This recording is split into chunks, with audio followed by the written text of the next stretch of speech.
So if you did not think that was funny, then you're wearing that brand of clothing.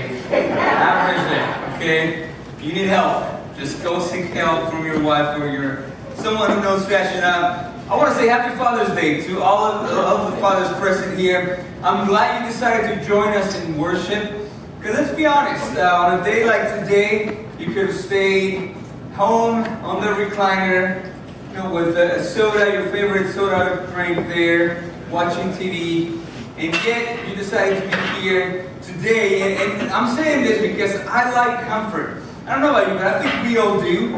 We like to be comfortable. And there's one kind of comfort that I like best, and this is predictability. Predictability is something that you just desire on a regular basis. And here's how I can tell. I can tell because each one of you already has a seat on Sunday mornings, and unspoken seat. See, even though, sometimes even when you guys decide to switch on me, it throws me off. I'm preaching over here in the middle of the word, and I see, what's that family over there? Sit over here. Did they get into an argument over here last week or something happened?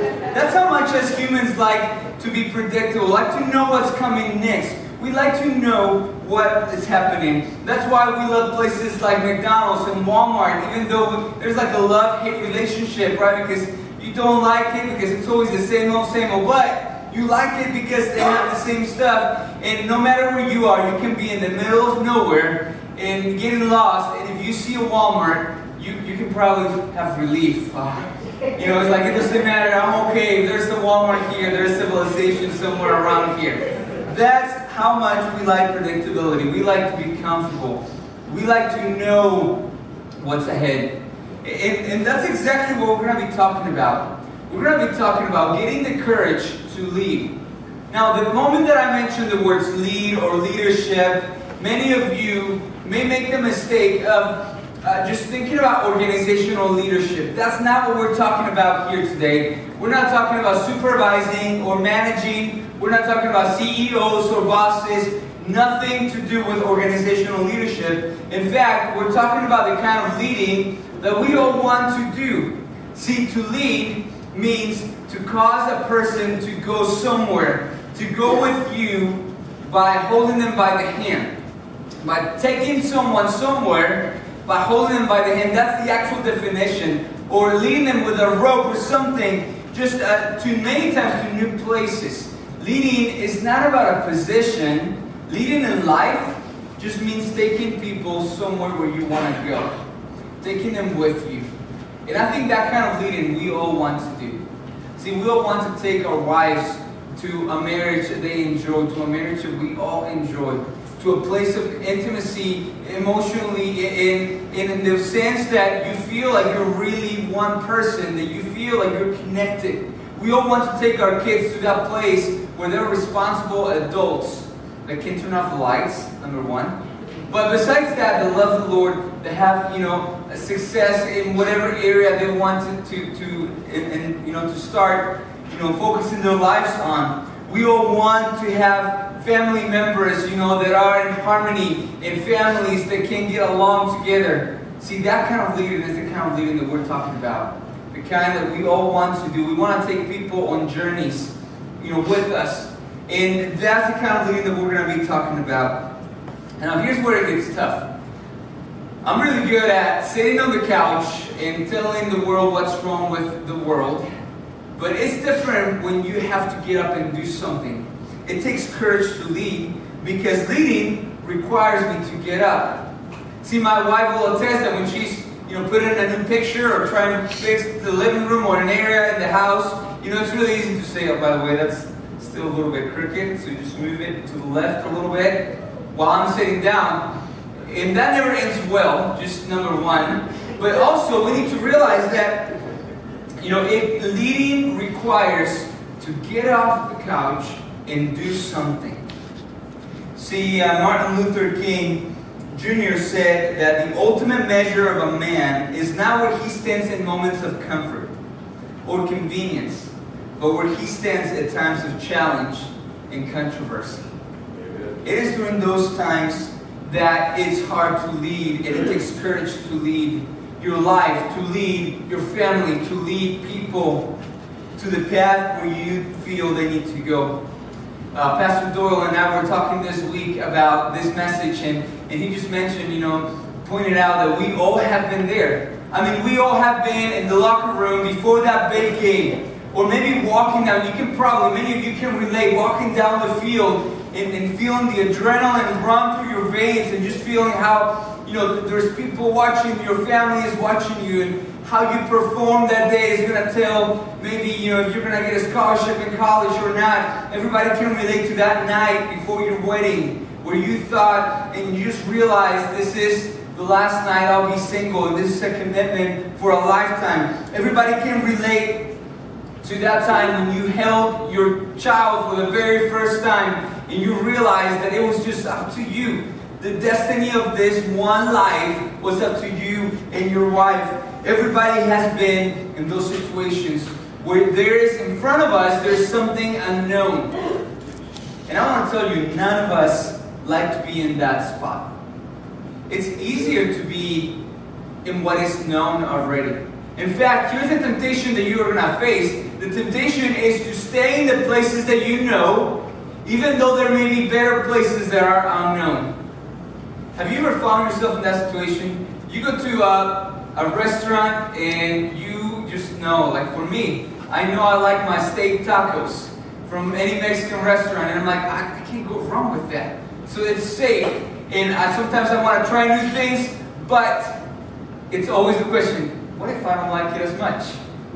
And it sounds so silly. You're like, well, just try it. Quit being a big baby, right? You're right. I need to do that. But it sounds so silly, but in our lives we do that so often. We may be living a certain life. We may be stuck in certain patterns. But always the fear of the unknown is luring in the background. Let me tell you that in this chapter, open your Bibles there in Joshua chapter 1. If you're new at Harvester, I want to just let you know where we are. We're starting a new series on the book of Joshua. Obviously, what you see behind me has nothing to do with the series. You see it here because we're getting ready to have Kids Fest. It's our version of a VBS, Vacation Bible School. It's going to start tomorrow. If you haven't signed up your kids yet, go to harvesterchristian.org, sign them up. They're going to have a blast Monday through Thursday. So that's what you see. But we're really in a series on the book of Joshua. And we talked a little bit about his life early on in his early years in the book of Numbers, the description when they were sent as spies to Jerusalem. To Jericho, 40 years have passed, and now Joshua is the leader of Israel. In fact, verse 1 of Joshua 1 tells us that Moses had died, and Joshua is the new leader. And in this chapter, in Joshua chapter 1, you're going to see that there are 4 words that are repeated 4 times. And these are the following words. Just read with me verse 6, the beginning part. Be strong and courageous. Those are the 4 words that are repeated 4 times. Be strong and courageous. And then again it says in another verse, be strong and courageous. And then even the people tell Joshua, be strong and courageous. God felt like he had to tell Joshua 4 times, 3 times himself, 1 time through the people, be strong and courageous. Now, I don't know about you, but when my wife has to repeat something a lot, it usually doesn't mean that I'm on the ball, that I'm on it. Many times, here's the deal with our family. She has to give me about 15 minutes notice before we eat a meal. If I'm in the middle of a project or if I'm engulfed in something. So she'll say, hey, food's almost ready. And then, hey, we're serving the table. And then, tell your dad food's ready. And then she'll say, I love you. Now, when she says I love you, that means you better get your butt up here, or something bad's going to happen, okay? And that's what I need to know, even when I'm here at work sometimes, and she texts me, I love you, I'm like, I'm leaving right now. I'll see you in a couple of minutes. So we know that if we're told something, it's not necessarily because we're doing well, it probably is because we're lacking something. Here's the other misconception about leaders. And you may believe this. Many times we believe the leaders are these fearless people willing to take on anything, plow through anything. And we just have this idea that leaders are just these invincible people that, nothing scares them. And I see the book of Joshua chapter 1, and I see the Lord having to tell Joshua, be strong and courageous. No, seriously, be strong and courageous. And then again, 4 times. I'm guessing that Joshua wasn't the strongest, and I'm guessing that he had a lot of fears, and he was dealing with a lot of issues. He was getting ready to face the unknown, and God just wanted him to be prepared. And so for you, if you are afraid, if you get afraid, if you get discouraged, this message is definitely for you, because I think the Lord wants you to overcome that. See, courage to lead overcomes discouragement and fear in order to live the life God is calling us to. Courage to lead overcomes discouragement and fear in order to live the life that God is calling us to. Doyle, our senior pastor, and I were talking this week, and he just told me this story that I thought was so fitting for this message. When he came, he loves missions, by the way. He's been involved in mission work his entire life throughout the world, multiple continents. And one of the times he went to Africa, he was helping there a community with AIDS, came back, and he started losing weight. He said that, I thought, hey man, I've been away for 10 days, I come back and it's just stressful getting back into it. So he just thought, it's stress. He keeps losing weight, and he thought, man, I don't know if I'm going through a depression. He just felt, no energy, continued to lose weight. He goes, he tries to find out if he's depressed. It's like no one can really tell me what's going on. Now, weeks are going by, right? Months. And you know how guys, we, first sign of anything going on, we go to the doctor, right? Not quite. So it's been months, and he's lost 40 pounds at this point. Now, if you know Doyle, he's already tall and thin already. So he realizes after many tests, once Gene and him really were worried, that he had not one kind, but multiple kind of parasites in his body that he had caught in Africa. And he had to go through a lot of antibiotics, and just a long recovery process. 40 pounds. And when I listened to that story, I thought, man, that's exactly what can happen to our faith. When we let discouragement and fear zap the joy out of our faith in our lives with God. In fact, many times if we don't overcome discouragement and faith, the same thing that happened to Doyle physically happens to us spiritually. We just, the thoughts of God is done with you, the thoughts of you can't do that, you cannot overcome this sin, you will never be able to change, the thoughts of just knowing that, there's no help for you, your family or your marriage is done for, you're done. Those thoughts is what's going to keep you from living the life that God is calling you to live. And we have to overcome, and we have to come up with the courage to lead our lives according to what God has for us. And so where does courage to lead come from? Here's where courage to lead comes from. I believe that the first thing is we need to choose to follow God. We need to choose to follow God. I'm going to read Joshua 1 and 2. And I want you to pay attention to 2 words that many times we can miss. After the death of Moses, the servant of the Lord said to Joshua, son of Nun, Moses 8, Moses, my servant, is dead. Now then you and all these people, get ready. Just highlight that, get ready. To cross the Jordan River into the land I'm about to give them, to the Israelites. He just says 2 words, and then if you were to jump to verse 6, it says kind of the same thing. Be strong and courageous. The first time he says that, because you will lead these people to inherit the land I swore to their forefathers to give them. See, up until this point, Joshua has been, it's been known to Israel. The Lord made it known. I want Joshua to be the next leader after Moses. And he's known it for a while, but the time has come. Moses is dead, and now he has to fill this void of a great leader. Have you ever been in a position where you have had to replace someone that was great at what they did? You know, and I'll tell you what, that's not a fun spot to be. It's a hard spot to be. You feel a lot of pressure. Now think about Joshua. The greatest leader that Israel has known up until this point just died. And now it's his turn to take over. Now for the last 40 years, they've been doing the same thing. Yeah, they've been in the wilderness. It hasn't been comfortable maybe. It's not what God had planned for them. They sinned. They didn't listen to the Lord. So they were stuck in there for 40 years.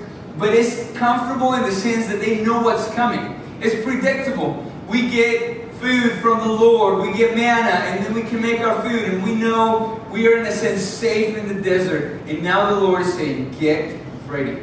This is going to change. And Joshua had to decide whether or not he was going to follow the Lord. I believe that the first thing that we need to do is to understand that it is God who is going to lead us through. Here's the funny thing. God says, get ready. And that's what he says. He didn't give him any specifics to this point. He didn't say, here's the strategy. Here's the master plan. He just said, get ready. And many of us, we fail to lead with courage because we are not getting ready. We're not preparing ourselves to say, this is going to be tough, but I'm ready to choose you, God. I'm ready to follow you, God. Before you think of the plan, before you do anything else, you need to make up your mind. Am I going to follow the Lord wherever he takes me? Am I going to choose what he's asking me to choose? Even if it's hard, even if it's uncomfortable. Courage to lead comes from choosing to follow God from the very beginning. It's a decision that happens in your heart. It's something that you just decide. But also, courage to lead comes from knowing his word. It comes from knowing his word. Let's continue to read there in verse 8. It says, do not let this book of the law depart from your mouth. Meditate on it day and night, so that you may be careful to do everything written in it. Do not let this book of the law, by the way, that was the first 5 books written in the Bible. It says, do not let this book depart from your mouth. Meditate. Think about this book day and night. First part. What do you spend your time thinking and talking about? Have you ever thought about that? I know for me, I found myself many times, I'm a technology nerd. Okay, so when something new comes out, that's like, I love that stuff. I love technology. I think, technology brings so many things to our lives. There's so many things that we can do because of it. And so I like to investigate it and, read on it and see what's coming up next and think and dream about all that stuff. And, maybe I know for us dads that are here, we're probably the same way. There's one thing that you like. It can be a sport. It can be a hobby. And you just are good at just finding out. Man, we're wired that way. We were wired to know and act upon what we like. And so when you have a hobby, it can be music, it can be sports. I know that there are many people in this room that can probably tell me many names of many players and tell me their statistics. And you probably argue with the coaches and you tell them how dumb they are and how if they listen to you, they would actually win the game. Even though they can hear you because it's through the TV. But the reason why we do that is because we soak ourselves in this information because we just love it and we want to know about that. And God's telling us, you want to do well in life? You want to know how life works more? You want to be a good coach to your family and to your personal life? Know my word. Meditate on it day and night. Now here's what I don't want you to do. I don't want you to go away guilty, coming up with all kinds of Bible plans and saying, I'm going to read the Bible in the rest of the year. Because I didn't start. I wanted to do it in January and I didn't start it. Or I got off the wagon and I'm going to start again and I'm going to finish it. Here's what's going to happen. You more than likely are not going to do it. But here's what I want you to do. I want you to start small habits that bring God's word to your life. Maybe if it's just reading one verse. Just one verse each day. Meditate. Think about what God wants for you each day. Maybe it's just one verse a week that you say, I'm going to memorize just this one verse a week. And I have this time from here until I get to work.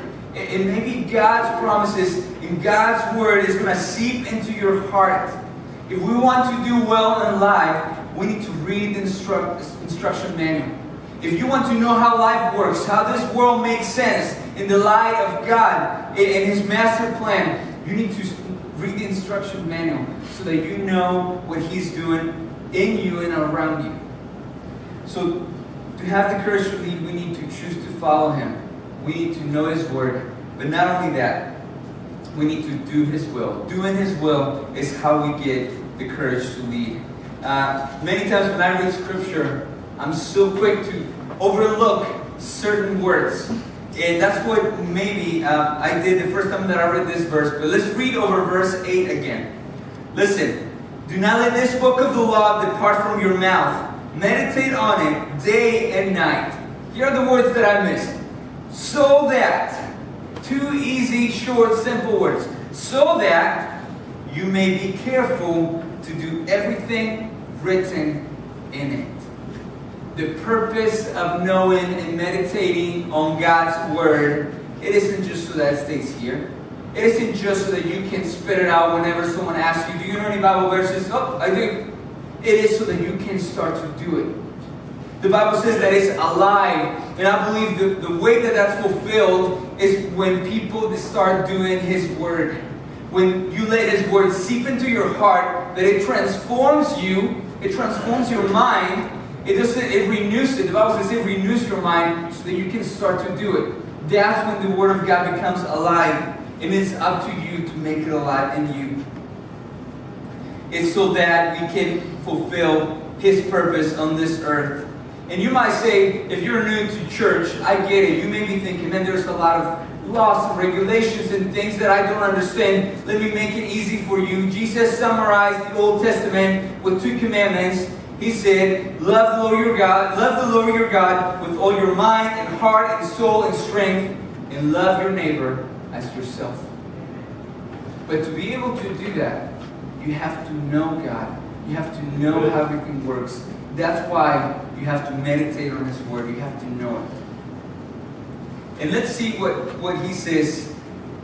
Let's backtrack to verse 7 because it's saying the same thing. He said, be strong and very courageous. Be very careful. Be careful to obey all the law my servant Moses gave you. Do not turn from it to the right or to the left. That means when you think you have a better plan than God, think twice. When you say, God, I know you're telling me this, but you don't know my situation.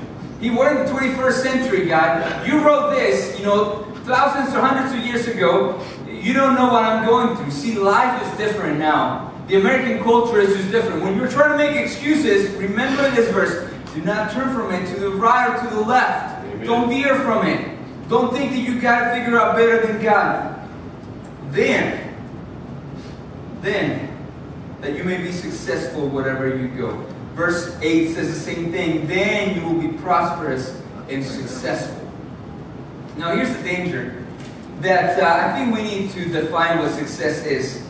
Because many of us, when I say success, here's some pictures that may be going through your mind. Ooh, good job, nice house, 2 cars, 2 dogs, good family, right? You're thinking success. I'm successful. You're thinking, ooh, CEO, supervisor, manager, name, title, tag. You're thinking maybe, ooh, success, toys, boats, houses, maybe, sons that are the best at sports or daughters that are the best at school. Whatever it is you're thinking of success, let's maybe redefine that. What is success? I believe success is simply to have God with us everywhere we go. Success is simply having God with us everywhere we go. After God talks about success twice, here's what He says in verse 9. Have I not commanded you? Be strong and courageous. Do not be terrified. Do not be discouraged, for the Lord your God will be with you wherever you go. Success is not getting all the stuff that rusts and fades away and gets old and you want to replace a few months or years later. Success is not about, leveraging relationships or people that you know. Success is not about worldly pleasure. Success is about learning that God is with you at all times if you choose to follow Him. There's a lady, the story of a lady that was quite amazing when I read it. It was this mom and his son. His son, they were both from Michigan. He went to live in California for college, and she promised him that during the Christmas break, she was going to take his car from Michigan to California. She was going to make that drive. Dad was working one extra week, and so then Dad was going to meet them both in California, and then Mom and Dad would fly after Christmas break back to Michigan. Well, right before the trip, this lady fell and broke her elbow, broken arm. But she's one of those determined ladies. She's like, I told my son I'm going to take the car to California, I'm going to do it. So she arranged the trip in a way that she could, have a lot of breaks and rest. And it's the 4th day into the trip. She's just super tired. She's so tired she has to pull over the side of the road and take a nap there. She sleeps a couple hours. She keeps driving some more and finds this little tiny place where she gets a cup of coffee, something to eat. As she's leaving the place, she finds this other man that stops her, and the guy asks her, "Hey, are you driving a white Ford SUV? And were you pulled over on the side of the road?"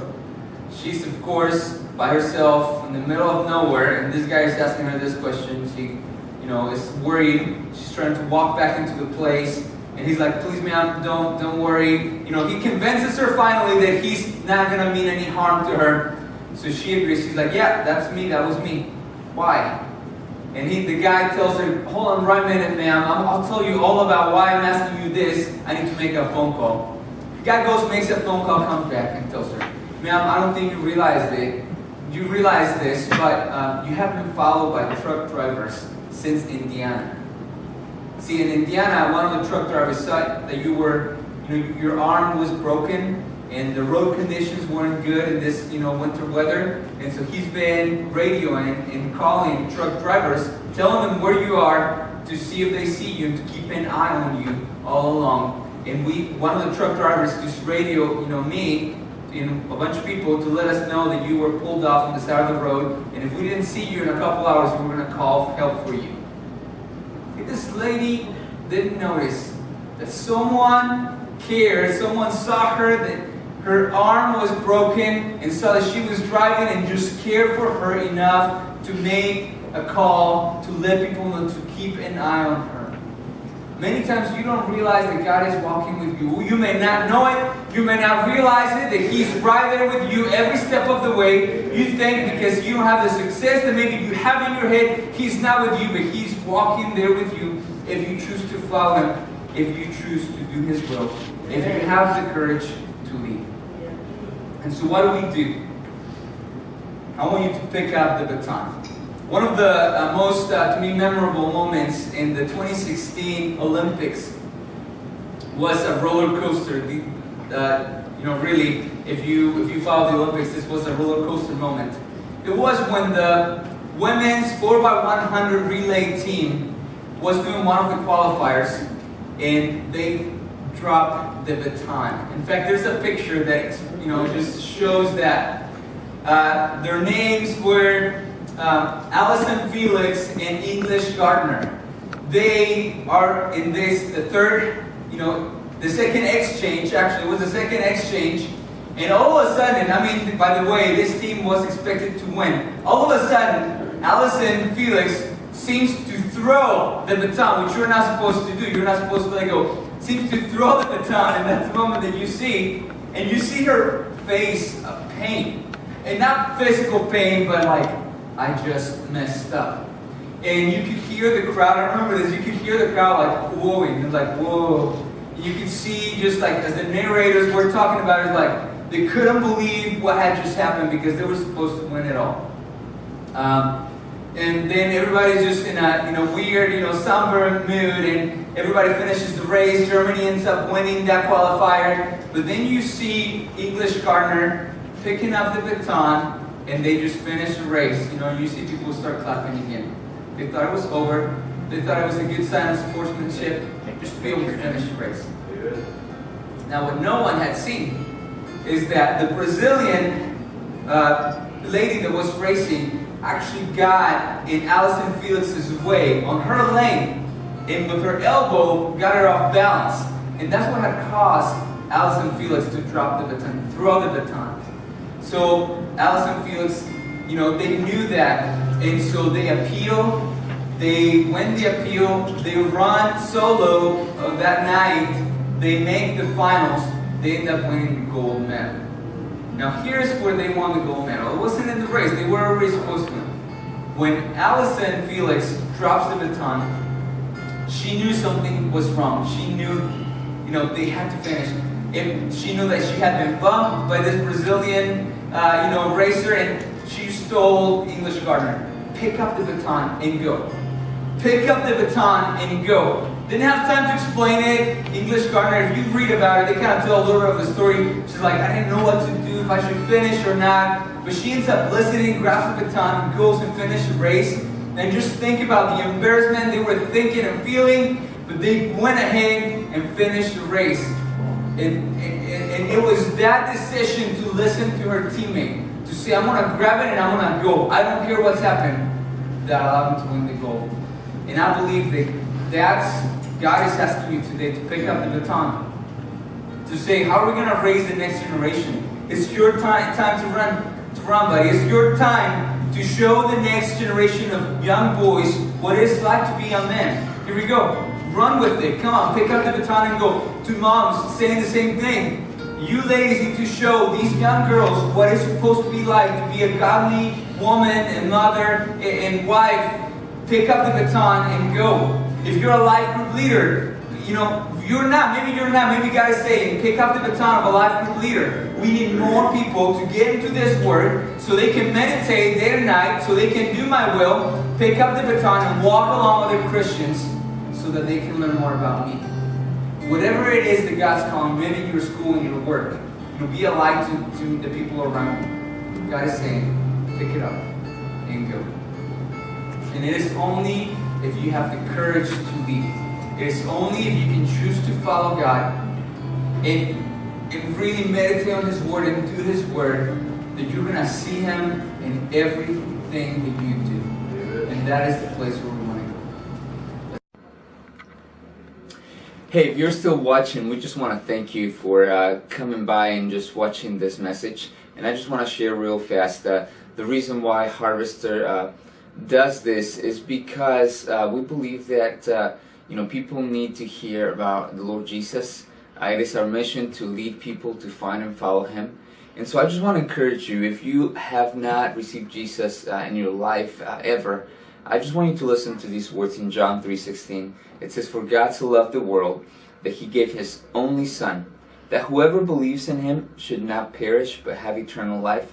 For God did not send His Son into the world to condemn the world, but in order that the world might be saved through Him. So if you have never received Jesus into your life, I encourage you, investigate. Take some time. This is the most important decision that you could ever make.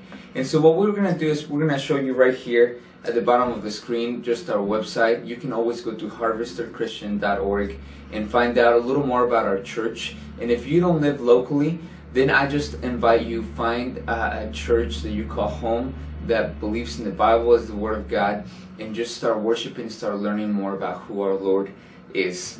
I hope you have a great day, and thanks for watching.